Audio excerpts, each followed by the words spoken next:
Hello, Mike Collins. I'm so pleased that you are here with me today. I'm Cynthia Myers Morrison, and this is the Food Addiction Institute YouTube. And it's my pleasure to interview and talk with you and really share with you and have you share with us and our viewers about food addiction. Well, So thanks for having me. you're so welcome. Mike Collins believes sugar addiction is very real and not to be taken lightly. As a person in long term recovery from substance use disorder for over 39 years, he took a keen interest in what sugar was doing to him and his friends in early recovery. After much research and experimentation, he quit sugar with the help of amazing mentors. He then raised two children sugar free from the womb to 6 years old. And as they grew, he rewrote the rules for sugar and kids in childhood. And we'll get more into that. He takes his stewardship of sugaraddiction.com and quitsugarsummit.com very seriously and aims to provide information and community for anyone wanting to curb or quit sugar. Hundreds of thousands have read his book, The Last Resort Sugar Detox, and tens of thousands have completed his online 30-day Sugar Freedom Challenge. His social media, you can Google him, uh, Mike Collins Sugar, the quitsugarsummit.com, facebook.com, quit sugar now, Facebook on and .com groups, sugar detox, sugar addiction, support group, sugar free man, Instagram, Pinterest, You and can find me. yeah, Don't you don't have to read all of got this. all those. He's active. Can I tell you he's active in all of these things? So let's get into this conversation and talk a little bit more. How did you come to be interested in food addiction? Elaborate. Well, I mean, it's kind of like the little intro there. The short version is like I got sober nearly 40 years ago, and after I got sober, I wanted to get healthy. Also, I found that sugar and caffeine and soda just treating me just like drugs and alcohol. Like, physically, I was vain, I guess. I mean, I was had adult acne and rosacea, and I was gaining weight. I was a thin, athletic guy, and it was weird. So I started reading up on it, and I read a book called Sugar Blues by William Duffy, who was once married to Gloria Swanson, the famous movie star, and they promoted that book heavily back there in the 80s and late 70s. And so I was really interested in it. It just stuck. I don't know how it stuck, really. I mean, my sugar addiction started before. My mother was my favorite sugar junkie, and I believe she died of sugar addiction, not Alzheimer's, sugar addiction. But but yeah, no, I was just really fascinated. But it's always been health for me. And so I started to, like I said, I had raised the kids. I had a regular career in internet stuff and real estate stuff. I mean, I was doing different business things after I got sober, but the sugar thing always stuck with me. And the kids always told me, because obviously from that intro, you can tell my kids they were raised a little differently. And it was a challenge back then. It's a challenge now, but it was a challenge back then to raise them without sugar. The grandparents fought us, the schools fought us, the friends' parents, everybody thought we were literally depriving them of a childhood. And they don't think so, not even today. I mean, but back then it was, the Montessori school was like they can't change the rules, blah blah blah. But they said I should write a book, so I did. I was kind of semi-retired about 5 or 7 years ago, and I wrote a book, and it did pretty well. It's on the bestseller thing on Amazon for a while. And I'd had sugaraddiction.com for since like '09, but I never really did much with it. It wasn't until really, I mean, I was starting to coach in 16, 17, 18, like that. And we were set up when the pandemic hit because we were all online, and it just went into the stratosphere when people were locked at home. buying out, you remember buy the pictures, buying out the shelves of sugar and flour and baking goods, and they were, I think it went up like 23%, the ultra processed, or, it went insane when people are locked at home, their sugar addiction kind of kicked into high gear. And so our platform went crazy too. So that's kind of the short version of how I got here. And then it was a stint there with during that time, right in the middle of it all, was the chairman of the Food Addiction Institute with you guys, and it was one of the most rewarding experiences of my life working with you. And I tell this story often that I'm going to make you blush a little bit, but I was like, I want to say, I was like 20, if I do the math, like almost 30 years, no flour, no sugar, no caffeine. But I was kind of a vegetarian, like vegan, kind of raw food.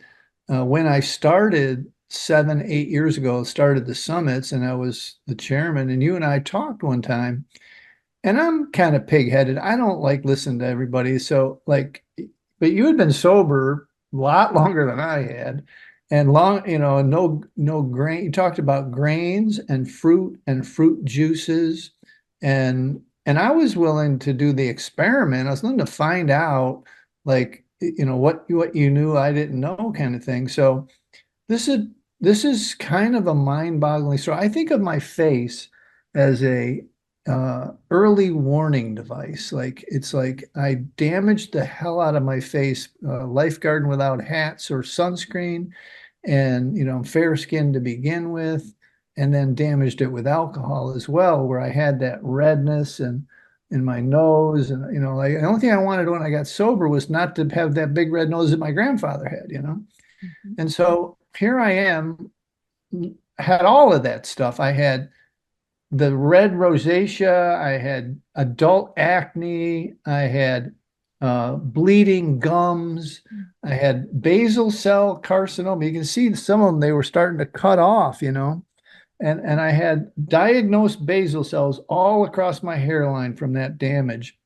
And I followed your thing, that experiment. No, I quit the sugar or the fruit juice. I was always, drinking organic fruit juice or whatever, dried fruit. I had oats every morning for breakfast for 25 years. I had for almost 30 years. Rice like twice a day, big piles of brown rice with something on it because it was simple to make. I would make the big thing and then go pour some soup or something over it. And honest to God, in like 45 days, my gums had bled since I was a kid. Like literally, I thought that's what gums did. You brush them hard, they bleed, right? Gone, just went away. Adult acne, I've had like 5 pimples in 7 or 8 years, right? Gone. Like I had that my whole life, like pretty bad, like pretty regular. People would know, my friends would give me crap about it. The basal cells, like gone, like they went away. The doctor can't understand it. I've come to believe that the sun doesn't create these things. It actually just irritates it. Mhm. Um, but I mean, and then, oh, I left out the most important part. I was starting to have these cognitive lapses. Like both my parents at the time are dying of Alzheimer's, right? Well, my mother was the worst at that time. And then my father eventually got it. But I'm, not even 60 yet, or just barely 60. And I'm not like going to another room, like going from one browser to the next. Like I'm like, what the hell did I come over here for, kind of thing. And I was getting scared. That took a little longer to remedy, but in the 6 or 8 months, that was gone completely as well, and remains gone. And so I want to tell people and stress that, no flour, no sugar is great, no caffeine is great, but the grains, the fruit juices, the dried fruit that you turned, it was you. I mean, it wasn't like and the only reason I listened to you genuinely was because of your sobriety. You know what I mean? Because you've been there and done that kind of thing. So anyway, I want to thank you for that. So. Oh, Mike, I have tears welling up in my throat all the way up. Well, it's true. I mean, it's So like, happy for you. Yeah, yeah. No, it's like it's crazy. Really, it's a crazy story. The bleeding gums is the weirdest, one of the weirdest ones. And what I was going to say about the early warning device is like, imagine what the hell was going on inside my body if this outer exposure was happening of all those things that I told you, and then the brain stuff. The brain stuff is the Bredesen protocol, the I do believe Alzheimer's. I'm actually working with some Alzheimer's patients now from the Bredesen's group that are, working on reversal. And if you read Bredesen's stories of Alzheimer's reversal, it's mind-boggling. Really, like crazy people descended into Alzheimer's, changed their diet, and were able to sometimes go back to work and, really, and people think it's like incurable, right? So yeah. We have So we thanks have again. the key. Well, you're very welcome, and thank you for sharing this. Yeah, Truly, it the proof is in the pudding. Here you yeah, are. yeah, exactly. So, Exactly. I'm just so pleased for you, Mike, that that happened, and my hope is that other people will hear it and hear the attitude that you have of risking an experiment, Yeah, just an experiment to see if it just would an work. experiment. And 45 days isn't a very long time to You can, experiment. well, I mean, I think there's I think if people knew, like, women especially, that they're, you know, I don't want to say wrinkles. Wrinkles, I didn't have that many wrinkles to begin with, but I think it mitigates them. And also the caffeine and the dark circles, Mhm. people don't realize that dark circles are caffeine. It's Mhm. truly like I've seen it over the years. So people get a little down on me, or I get a little grief from people that I have them get off of caffeine. It's not for the circles, it's because it wires together with the sugar and keeps the cravings for sugar alive. Mhm. Mhm. So, yeah. Well, you may be returning the favor. I'm one of those people that my genes say that I can have 2 to 3 cups of caffeine per day, Right. but I may do a 45-day experiment and report back to you. Get So, yourself a Whoop or a Apple Watch or an Aura Ring, mhm. and then do it, get your baseline and then see how much better your sleep is. Because the half-life is real. Uh-huh. It's still in your system when you go to bed, usually. I So, I stop pretty early in the day. So I have noticed that. I was one of those people that would drink a cup of coffee before I went to bed. I mean, like right before, and I could sleep. It wasn't a problem. That was 50 some years ago. That's right, not the case now. right, Yeah, no, those are wise things to share. Thank you. And I sure. won't give you grief. I will report back on an I'd experiment. love to hear it. I So, have a lot of coaches who said the same thing. They work for me, they're coaches, and they said, "Yeah, sure, Collins, you're full of shit, right?" But not really. Like they 2 or 3 years of no sugar, no flour, they finally quit the caffeine and they report incredible benefits, less worry, less anxiety, the sleep, of course, but I mean, and they, kind of did it one at a time in reverse. If someone's listening to this and they don't want to get a coach or join a community or something, if they're going to do this, my suggestion is to do the caffeine first, the sugar second, and the flour third. Because literally, like methadone or Suboxone, you need the sugar to get off the caffeine. You need the flour to get off the sugar. It's a step down. Okay. mhm, And if you're not going into a program or you're not doing, whatever, mhm, that method, that's how I did it. And mhm, it took me a year each mhm, back, 30 some odd years ago. It took me a year to get off caffeine, back and forth, back and forth, back and forth. mhm, A mhm. year to get off sugar and a year to get off flour. So it could go much faster now if you had a little help, or now people are more aware, but that would be my suggestion for Step folks. downs. One of the things that I often suggest to people is to get off sweetened beverages. Yes, That absolutely. that So can that's be a an big early. win right there. That's early harm thing. reduction right there, It is. as they say in the drug and alcohol world. Yeah, that's harm reduction for sure. I talked to one guy in the last year that had he'd heard somebody talk about sugary sweetened beverages, Hmm. and he's figured out how many he drank. And he said, it will take me 2 years to lose 200 pounds just by cutting out sugary sweetened beverages. And I went, you must have been drinking a lot. And he was, and he quit. And Right. he lost 200 pounds doing one thing, Yes, eliminating the sugary sweetened beverages.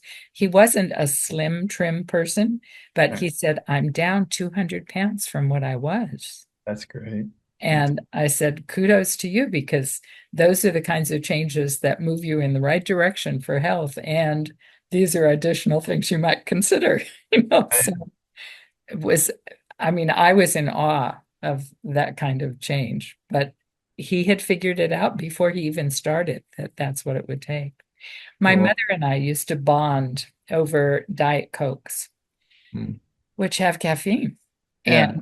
we would bond. I would get off of Diet Coke, and then I'd go to visit my mother, and she would offer me a Diet Coke. She's a very polite person, even with dementia and Mm.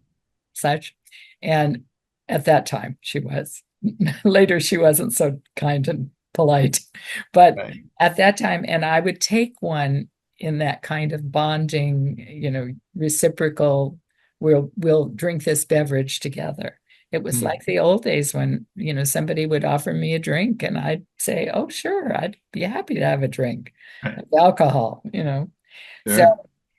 it took me a long time. I'd be off, then I'd go visit her, then I'd be back on. It was always her fault, always. Swear, it was never mine. Not Sure. so, not so. Right. Um, but then most recently, I went off one more time for the sugar. I'm sweet enough challenge this year. One more time off of the Diet Cokes, and as some people know, my husband is getting treatment for laryngeal cancer. And I look at his zero Coke Zeros, and I'm like, no, Cindy, not again. Just No. stay off of them, put them out of sight, out of mind, in the cabinet, just a few in the refrigerator, back away out of my view. Yeah. These are the things that I do, even this long abstinent from grains and sugar, to Yeah. let go of one more of those things. So, as you say, these are harm reduction things. These are things that we move, to cleaner and cleaner abstinence. One of my friends today was celebrating a number of years clean, and someone asked, "Well, you were clean a number of years before that. Is this a new goalpost?" I think we often have new goalposts, Yes. things that peeling of the onion, just letting these things go with it. Oh, it's so true. So true. I was interviewing some name you would know very well, very famous in the sugar reduction. And she had just come from a therapy session. She has difficulty with her adult daughters because she was, in her words, not mine, a bitch to her kids when they were young. Um, and so she's having difficulty, and she had been processing with therapist. And we were doing an interview for a summit, and she literally just kept right on processing. Like, it's kind of a safe space, and she just kept like processing. She's like 20 years, no sugar, no flour, and she's still processing. So it's a never-ending journey. I don't know if you know much about this woman, Cynthia, but I love her. She just passed away a couple years ago. Her name was Ann Wilson Schaff. Do you know that name? Yes. I love that woman, and she calls her process, which definitely needs a marketing team because they're still around. Um, she calls it living in process, meaning if you teach the process, when you're using drugs or alcohol or sugar or whatever, you stop the process of growth, emotional growth, and a lot of your, you know, a lot of your life processes of emotional development stop. I mean, it's a very common construct in the world of alcohol and drugs that Yes, if it is. you started using alcohol and drugs at 14 or 15, you stop growing emotionally, right? Mhm. And your life's a mess, your relationships, your career, everything's upside down. And what happened was, you had problems and issues and worries and fears and concerns, but you didn't handle them, and you would drink or do drugs and at 4 o'clock, and then the next day the problem's still there. And this is going on for decades, right? Well, extrapolate that backwards to someone who's 4 or 5 years old, right? We grow up not understanding that we are that we're outsourcing our emotional development Right. to sugar and to, drugs. And, people get upset with me, my analogies to drugs and alcohol, but it truly is now. I'm convinced it's a dose makes the poison kind of is strong enough to tamp down emotional life, right? Mitten and I is the only disagreement we have. Our sobriety dates are within months of them each other at 39, like literally. And we've been in the sugar. She's been in it longer than I have full time. But and she believes that, you first got to have the biochemical repair um, before you can even deal with this kind of you have to have the abstinence and begin to eat healthy um, before you can even work on any of the psychological parts of it. But the long term, once you get abstinent, you need to work on that just to stay, you know, because stuff will come up. It's very easy to explain this uh, figure where everyone knows about it, that 95% of people who lose any amount of weight gain it all back in the first year, right? And so that's easy to explain because in January, whenever you start your diet, life's good, finances are good, the husband's good, the kids are good, everything, career, everything's good. Then somewhere your abstinence kicks in without any help and no one telling you this is coming. 3, 4 months later, you've lost 30 pounds and something happens, like, a financial upset or a kid or, a spouse or a job. And you don't consciously say, well, I need to have sugar like you would on a Friday. They say, I need a beer. Mhm. It just kind of slips back in and then you gain your weight back, and that is the explanation, the part that's missing in the diet culture of eat less and exercise more is that there was and is a powerful psychoactive drug helping you manage your emotions unconsciously. You don't, like I said, you don't think about it like a Friday afternoon beer, been a rough week, I'm going to have a beer. It's so available and so easy to just access. Even a child can access it. That being abstinence, once your dopamine, once your brain has been trained to give it dopamine, serotonin, norepinephrine, GABA, your brain, your limbic and deep brain is just going to go get it. It's not, you've literally taken your frontal cortex, your rational brain offline That's right. when the anxiety, worry, fear, and stuff comes up. And so this is like, I really want to stress that this is the missing piece of the puzzle for most people who struggle with stopping sugar or, basically, as every diet book says, get off the white stuff, right? So it's been a learning process with thousands, tens of thousands now of people going through our communities to kind of evolve to this understanding. And, it's not something I can just like tell you. It's really literal, abstinence has to be experienced That's right. because everybody's different. The common refrain about day 5 or 7 or 10 is, Mike, I'm losing my mind, right? Like I'm like, and they are because they're so used to tamping that worry or fear or anxiety down with a substance that they don't know how to self-soothe or go for a walk or go to yoga or something, get a hug, call a friend, whatever. They don't have this repertoire of self-soothing that is not sugar or substance based. Mhm. So it's been a, you know, that message, I think, is the core of our work, and I think the core of a lot of people's work. I mean, I do agree with Bitten that the abstinence and the biochemical repair has to happen first. But after that, you need to start understanding that you need new systems um, to handle your life stresses or and sadly sometimes old trauma that has been backlogged that you kind of numbed out. So yeah, it's a little controversial, like I said, but it's not. It's very difficult to.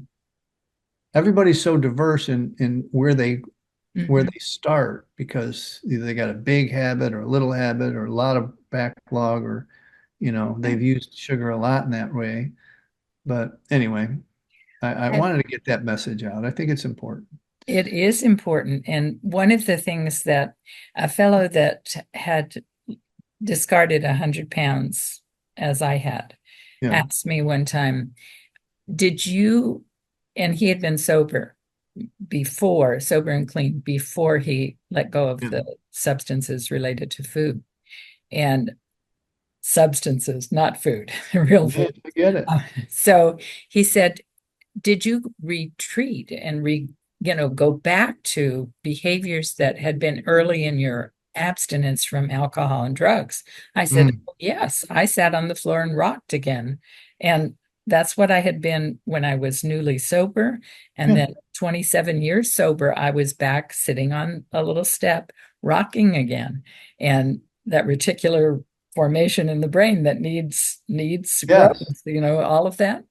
And he said that's what my experience was, and that he thought that it was that those fat cells, while they were releasing the fat, were also releasing any chemicals that had been Yes. in that fat Yeah. Yes. held there. So I looked at that and I don't know the science of it, whether that's actually factually true, but it was certainly my experience that Oh, there. fat definitely stores toxins. The body does not have time to get it out, so it'll put it cordon off in a fat cell, Mhm. or like a pimple or a boil or something like that. But I'm really happy that you said that, you were sober 27 years before you took on the sugar and flour. I have coaches and a lot of people from 12 step and a lot of people who are sober, quote unquote, no alcohol, no drugs, who could not put down the sugar. It's kind of amazing to me that they cannot make the connection, the addiction connection. So imagine how difficult the message that I just delivered is to tell to someone who's never had any background in addiction recovery or that type of Very hard. transformational change process. And it's rare, like they're like, I'm not an addict. The stigma raises its head, the word raises, you know, people thinking of the guy under the bridge with a brown paper bag. But it's like, yeah, and so it's been I guess in my world, it's a marketing message. It's like, how do I soft pedal this a little? How do I get people on my challenge? Like on the 29th day, I say, ha ha, I tricked you. This is not a diet or weight loss program. This is not a sugar quitting program. This is a recovery program. This is a codependency addiction recovery program. And until you accept that idea, you're just not gonna have a long-term success, right? That is so true. And I'm glad you brought up the C word because codependency as well. A lot of people talk about trauma, big T and small t traumas, Yeah. but codependency in my world is equally difficult. And one of those things that has to be addressed in that ongoing process you mentioned earlier. Because without addressing it, we're hooked in the same way as I take, for all those years, took the diet soda from my mother. I Yeah. was codependent with her in that loop, that hook, so. Well, what you're describing is like the most well, not the most but one of the most difficult parts of separating yourself from the substance is that it's so universal. And there's a tribe, which is basically 99.9% of the population, who is just inundated and covered up with sugar. And like I've had a bunches of stories where people, it's not that they're trying to be mad, they're not upset with you, but they feel if you leave their tribe, which is the sugar group tribe, that you will have danger. There's danger, danger. 1,000 years ago, if you left the tribe, you could die. And that's a really inbred feeling that the people who are still on it, that are still using the sugar, they don't want to let go of their friend who is, trying to be in recovery or trying to change that process.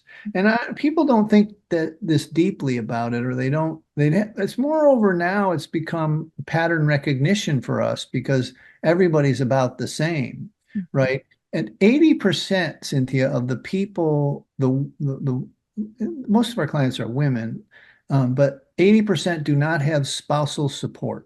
Right. Meaning they live in the same house with someone who is not going to change their eating habits. Mhm. They've lived with the person, try and change the household diet 5 or 10 times, and they don't want to do it again, right? They just don't want to like not eat their sugar, not eat their pasta, whatever. And that codependent relationship where you want to please the husband, please the kids, make everybody happy doesn't work like without the word no and you setting boundaries on your health, right? Your change process. And so It's challenging. that's a problem Mhm. for most people. Mhm. I tell a story about this woman. She was a wonderful woman. She's around the program 5 or 7 years, five, well, 4 or 5, excuse me, months. And she was doing great. She'd lost like 30 pounds. She's no flour, no sugar, no caffeine. She's following, the whole thing. And a friend of hers husband died. So after a proper grieving time, they went to lunch and they talked about the husband and everything. Well, it comes to the end of the meal and she'd done great. And the woman says, let's split a pie, whatever. She couldn't say no. After 5 months, she could not say no. And so she did it and she got right back on the wagon after that. But it was just too difficult for her to express who she was and what she was going through to this woman whose wife had her husband had passed away. And that happens all the time. And it's like it's part of the process. Yeah, This eat less and exercise more is not the mantra to for long-term sustainable success. really not. When there are grandchildren, children and grandchildren in that opposite space, Yeah, somehow we addicts think that they are not going to be addicts. They are not going to be needing the same kind of reforms as we have. good They will point. be different. And how do you address that? How do you address that with families? I mean, it is possible that a child of an addict, my mother was the child of an alcoholic, full-blown alcoholic, and she only for a very short period of time in her life drank excessively. And then a set of circumstances, she stopped. And Mhm. but she ate sugar. She had been brought into the world with sugar. Her mother was a fabulous baker. Right, She ate sugar all of her life and ended with dementia that was very severe and took away all of her filters, all of her filters. yeah. So, and she gave us sugar, even though she could see that we did not respond to it in the same way she did. She um, could eat something for the 2 weeks we'd be traveling, for example, with genealogy. She would eat things that if I ate those things, I'd be 30 pounds heavier during that 2 weeks. And Mm, she would eat them. And at the end, she'd say, well, I gained a couple of pounds. I'll just refrain. And she would refrain for a couple of weeks and she'd right, go back to her same weight over again. She was not like my siblings nor my father. We right. we gained and didn't lose it. Mm. So how do you address the children Oh, and this is a great grandchildren? question. It's a great question. And it's the whole you got to put your own oxygen mask on first. The whole airplane deal, like sometimes I tell people to go stealth for a little while, not to like tell anybody because they already did it 10 times where they said, okay, we're changing our whole diet. And they're like, oh, mom, come on. But anyway, like the answer to your question is community. The answer to your question is you have to join another tribe. You have to join a group of people who are doing what you have researched, lived, and are ready to do. You know, people ask me, what's my business model? I tell them I sort for people who are ready. And unless you're ready, unless you're willing to talk and become friends with, and not necessarily a counselor or someone like yourself or myself, it's someone who's going through the same thing as you. And there's a lot of science around this now. And it can be on Zoom, it can be on the phone, it can be in person, it doesn't matter. But you have to find another group of people because without it, success is almost impossible because of the things that you're mentioning and the things I've mentioned, where, you know, it's such a strong pull in the early days. And then maintenance and long term, it's still a pull for the first year or two. You're still thinking about it. You're still, should I have this at the wedding? Should I not? You know, you need to be able to go into the bathroom at the wedding, get on the phone, say, these people are crazy. They're all, and I'm, you know, I'm trying to, and they would understand what you're saying, the other person, because they've already lived it with you.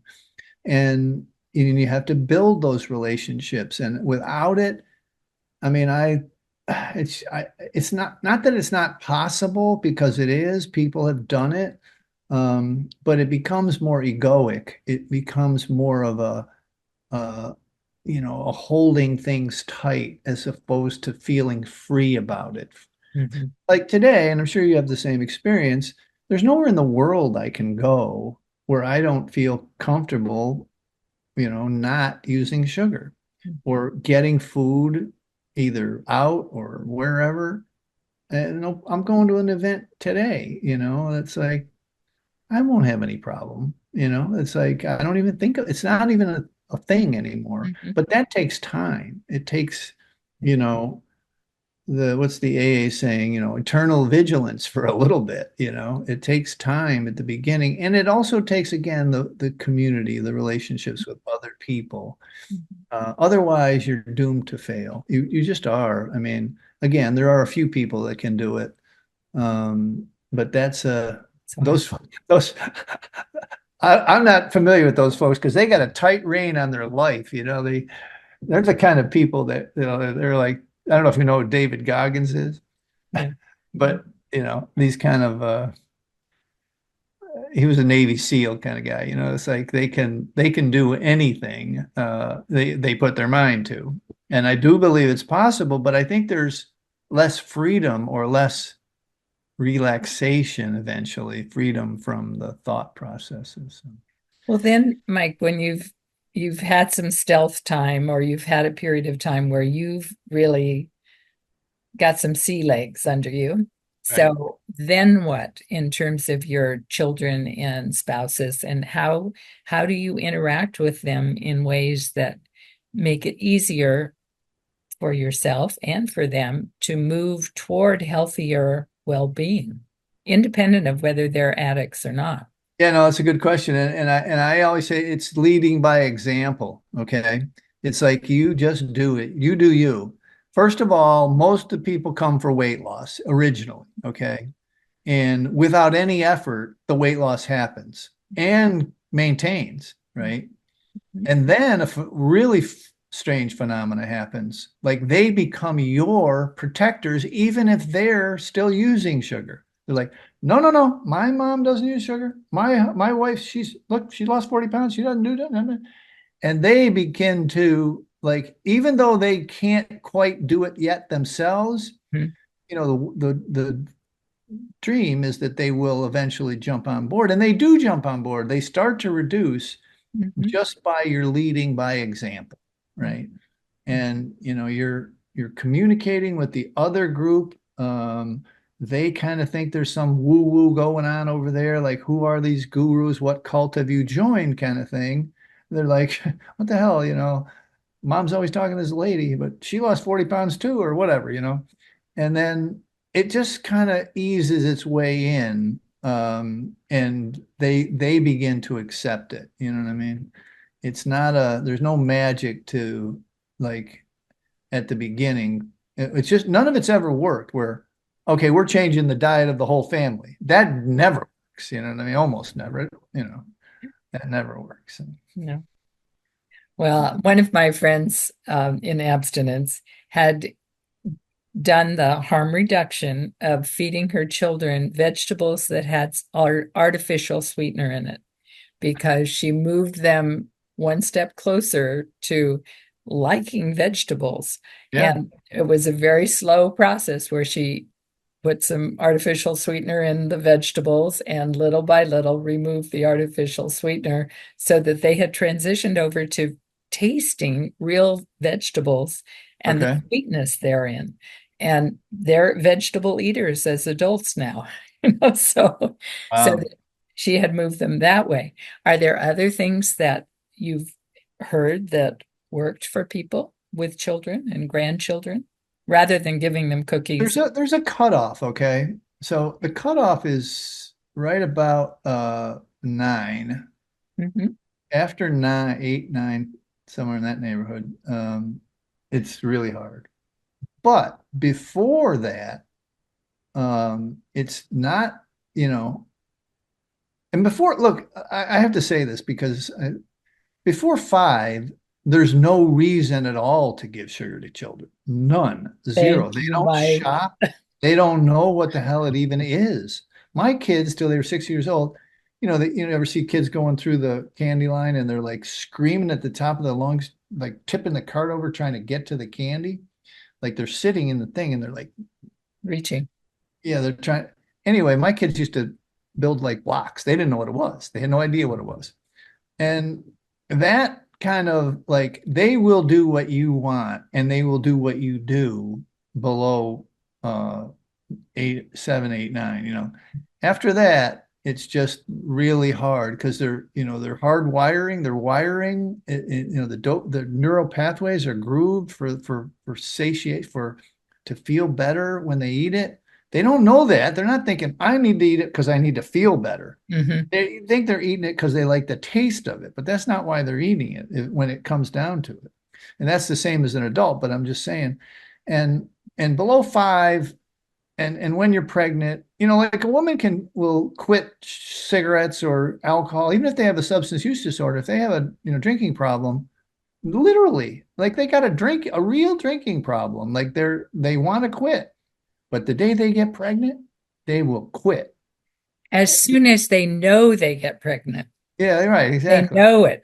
Yeah, And that exactly. accounts for that 5% of people that still have fetal alcohol syndrome children because Right. they didn't know. We hope that there aren't any people who know they're pregnant and still are drinking, although society will press, oh, have one, it's not a problem. And it Yeah. is. So when will we get to that with sugar to say, no, I don't do this?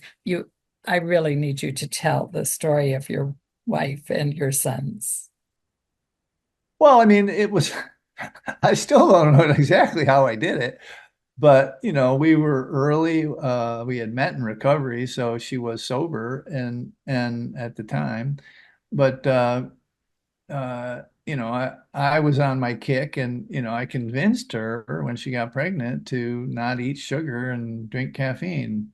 Again, she was a great cook, so the flour part was hard to, but anyway, we tried on that one, but Mhm. they just never had it while she was pregnant. She had a child before we got married, and when she had that child, she gained 60 pounds. When she had my boys, now 14 pounds a baby and they're 7 pounds a piece, okay, she gained 20 pounds total, right? So if that whatever will stimulate a woman or like convince a woman that this is a thing to do. But the weight gain was minimal, just whatever, 4 extra pounds, 5 extra pounds. Um, and then, when they were babies, again, the same edict applies. They didn't go to school for 3 years. Like there was no reason. They didn't think about it. They didn't know about it. We didn't, like, there was no reason to give it to them. Like, why? So that was easy, pretty. But when they started going to school or, would do a play date or do a birthday or something like that, then it started getting weird. Then it started getting, I'll never forget as long as I lived the day that at 6 years old, and there was somebody else's birthday party at a roller skating rink and the cake and ice cream came out. We had brought their snacks, health food kind of stuff or whatever. And for them to have, and they had had this experience before, and they, literally the music was loud because it was a roller skating rink, and the both of them craned their heads, like, can we this time have it? They didn't have to say anything. I couldn't hear them anyway. And they said, can we have it basically? And we just gave in. We couldn't fight it anymore. Like it was exhausting for, from ages 4 to 6, just fighting the school, fighting the parents. The grandparents were the worst. They thought that, my mother was super sugar addict, my father was sugar addict. They just thought that they should have cookies and ice cream, whatever. I never left them there. Never once did I leave them at their house alone because I knew they would give it to them, you know. So, So what but happened that night after? that night, sadly, I have a client in 4 minutes, so I'm going to sell this. Okay, but tell the story first. So that night, and people will recognize this, they talk about it in menopause, they talk about it, whatever. My mother used to say, I'm a perfect angel. And I'm like, Mom, all mothers say that. She's like, no, no, really, Mike. When you would go to sleep, your hair would get wet and there would be a ring on your pillow of sweat. Okay. I'm like, oh, okay, interesting. Well, I'd never seen this in my children. I don't know what that was. I never heard of it. And so that night, for 6 years, never seen this, never, we're in there checking them all the time, never saw it. That night, guess what I see on both pillows? The halo, the wet hair, the wet shirt. They were in sugar withdrawals that evening. I mean, if that's not enough for people to understand what this stuff is and what it does to people and children and whatever, then I don't know what is. My kids were in sugar withdrawals that night and they sweat that night. And in the early days, I think I've actually cured my insulin resistance with diet, because it doesn't happen much anymore.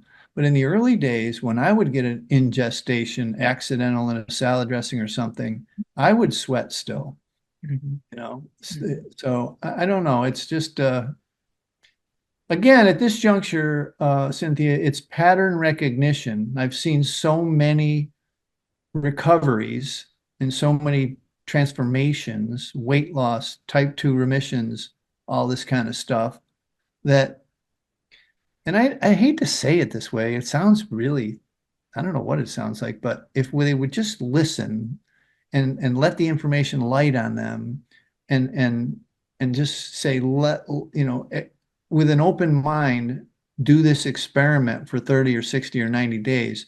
I've never had anyone get 90 full days of true abstinence and go back. Now, they've slipped a little occasionally, but they always return. Their skin is better, their weight loss is there, their brain fog. The most important, like when we do surveys, the most important thing that people are happy about, even if they put type 2 in remission or lost 100 pounds, is that their brain came back online, that they started to think better. They're clearer, no foggy brain, no memory problems. You know what I mean? And that was amazing to me, and I believe it too. And how are your son's brains? And again, people would think I'm bragging or lying or to both or something, but my kids got perfect scores on their SATs, their college entrance exams. This is Bill Gates, Mark Zuckerberg kind of stuff, okay?